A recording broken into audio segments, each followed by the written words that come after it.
And I know that cerebral malaria is not an injury that gets caused by war.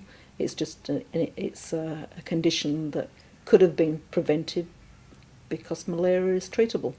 And you're saying that's still the case today? I believe so. I believe so. You know, they're a third world country that still have third world medicine, and it's a country that's very close to Australia. But it's So in your time there, nursing or looking after people in the capacity you were there any things in particular that stand out in your mind in regard to the Timorese people or in regard to the service that you did over there? We had interpreters in the hospital, and one of them was Irene. Irene was one of our interpreters. She had lived through the Indonesians and she'd lived through the Portuguese occupation. So she had seen her family, some of them killed. Lovely woman.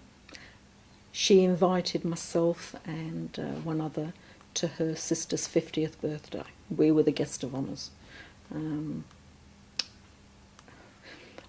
not sure what the meat was, but there was meat on the menu.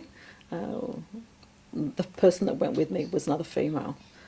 She was classified as a regimental sergeant major. She wouldn't eat the meat because she wasn't sure what it was, but I did, because I'll give anything a go once. I might not like it, but I'll give it a go. They opened a bottle of champagne. There must have been about 80 guests, and we all got this little tiny drop of champagne in the bottom of a cup. It hadn't been cooled, so it was warm champagne. But they felt so proud, the fact that we had turned up and said we were guests of honours.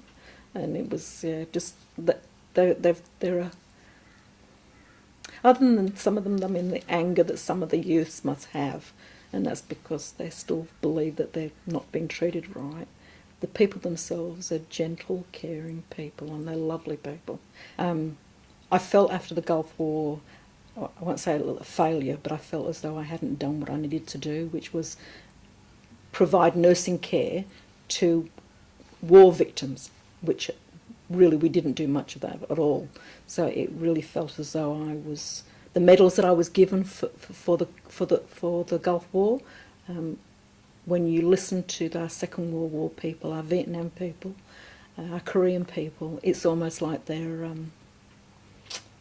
let's say you're wrong to take them, but and nobody wants a war to go on forever. Nobody ever wants that. But you almost felt as though you were supposed to do more, but I didn't do as much as I could do. Timor allowed me to feel more self-worth for myself. I went there with a mission, and the mission was to care for our own troops and care for the UN personnel, and to also care for the local population. I was able to do that. I was able to give definitely 100% for all of that. Every resuscitation that came into our hospital, I was there for. No matter what time of day or night it was, I was there. I saw the deaths, I saw the births, I saw the wounded, I saw the malaria patients, I saw the accident victims.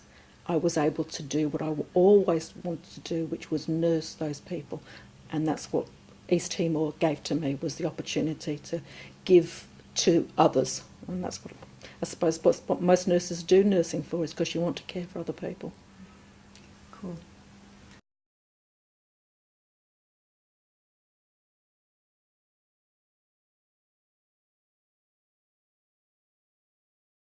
Well, Mortar Platoon is 3 sections. The Aussies had 3 sections in our battalion, and the Kiwis had 2, because we had 2 Kiwi companies.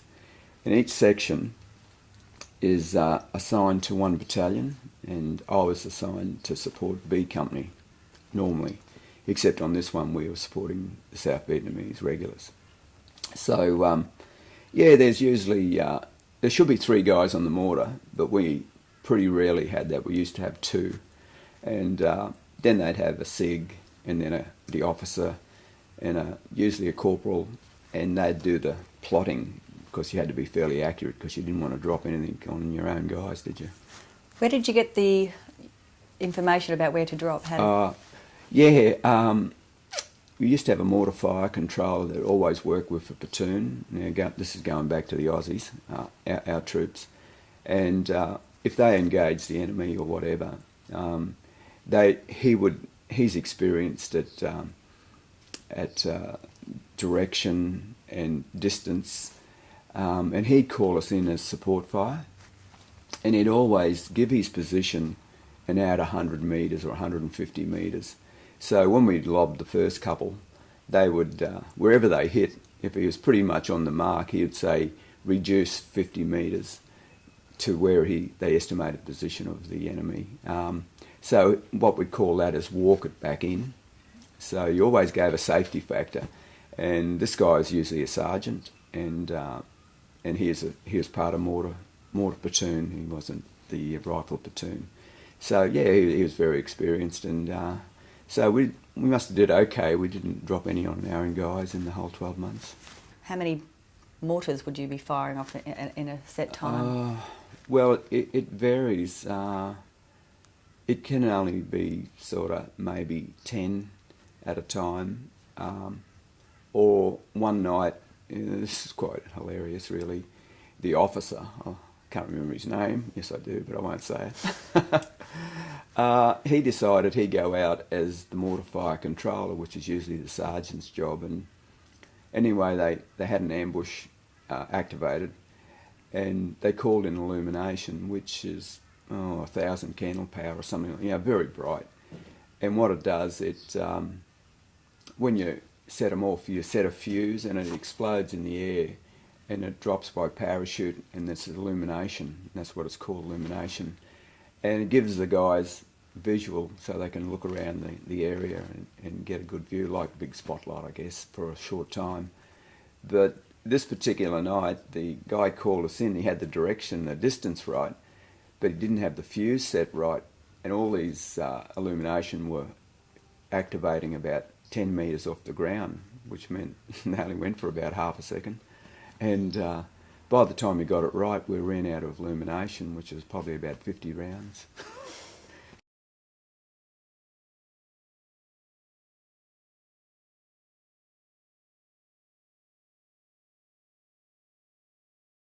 My second husband, Reg Harrington, he spent 12 years in the Navy. He was in the Coral Sea battle on the Australia. He was in the initial landing on Japan on the HMAS Napier, and then he commissioned the Anzac and was chief petty officer, chief electrician actually, on board, and spent 6 months in Korea. So he spent quite a lot of time right in the thick of it. So that's after the war? Oh, this was Anzac Day, first Anzac Day after the war. And we're just, I think, going to the march, don't think. And that, as I said, that was the hat that I was wearing. This is the hat you wore 1946 on Anzac Day. On the Anzac Day march, yes.